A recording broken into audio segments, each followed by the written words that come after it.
Before we step into this world together, I want to offer you a small but important correction. Ancient Greek medicine, the tradition that gave us the Hippocratic Oath and the very foundations of Western healthcare, did not exist in 3000 BC. That was the early Bronze Age. The civilization we are entering today belongs to the classical period, around 450 BC, on the island of Kos. And a young medical student here is about to begin his day. It is just before dawn. He rises from a simple wool blanket on a stone floor in the household of his master, the physician to whom he is bound by oath and by duty. Above him, the whitewashed columns of the Asclepieion catch the first pale light of morning. Salt air from the Aegean mingles with pine resin and incense. This is the great healing sanctuary, terraced into a hillside above the sea, part temple, part hospital, part school. He is not a student in any modern sense. There are no lecture halls, no examinations, no degree to earn.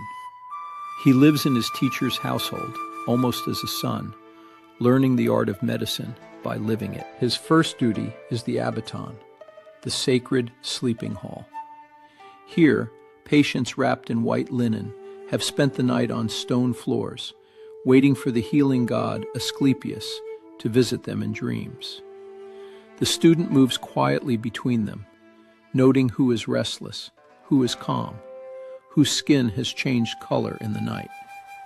He is learning to observe, which is, his master has told him, the first and most essential act of medicine. Here is something that may genuinely surprise you. Among the halls of the Asclepieion roam trained dogs, sacred animals whose role is to lick the wounds of the sick. This was ritual. It was also, we now know, genuinely therapeutic. Dog saliva contains mild antibacterial compounds. Ancient healing and modern science arriving at the same answer by completely different roads. By mid-morning, the master physician makes his rounds and the student follows closely. The physician presses bare fingers against an abdomen. He leans close to smell the breath. He holds a clay vessel of urine to the morning light and studies its color. There are no instruments for measuring temperature, only the educated senses of a trained human being. At the heart of this student's education is the theory of the four humors: blood, phlegm, yellow bile, and black bile. Health is their perfect balance. Disease is their disruption. A patient burning with fever carries too much blood. One who is pale and sluggish in winter holds an excess of cold phlegm. The physician's entire task is to identify the imbalance and restore order. At midday, the student grinds dried roots at a stone table with mortar and pestle, mixing honey, olive oil, and crushed thyme into a healing poultice. He reaches for willow bark, one of nature's most effective medicines. He does not know why it works. He only knows the master has seen it succeed. Consider this remarkable fact. Greek physicians built their entire understanding of the human body without ever cutting one open. Cadaver dissection was considered sacred desecration. Every anatomical insight came from watching the living, from wounds, from childbirth, from the slow passage of dying. The student's gaze at the body carries a kind of urgent, desperate hunger for knowledge. In the late afternoon, he prepares patients for the night's incubation ritual, instructing them to bathe, to fast, to make offerings at the altar. And here, the boundary between priest and physician is deliberately blurred. When this student took his oath, he swore it not to a medical board, but to Apollo, Asclepius, Hygeia, and Panacea by name. He was not merely entering a profession, he was entering a priesthood of healing. He has also been taught to read the sky. The Hippocratic text, known as Airs, Waters, Places, teaches that prevailing winds and seasonal changes directly cause or prevent disease.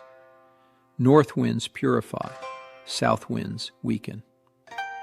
This student reads the morning weather as clinical practice, 2,400 years before germ theory. As lamps are lit in the smaller rooms of the sanctuary, he sits beside his master and copies the day's observations onto a wax tablet.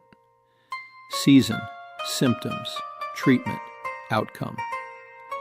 These notes, accumulated across generations of students exactly like him, will eventually form the Hippocratic corpus, the first systematic body of medical literature in Western history. He does not know that yet.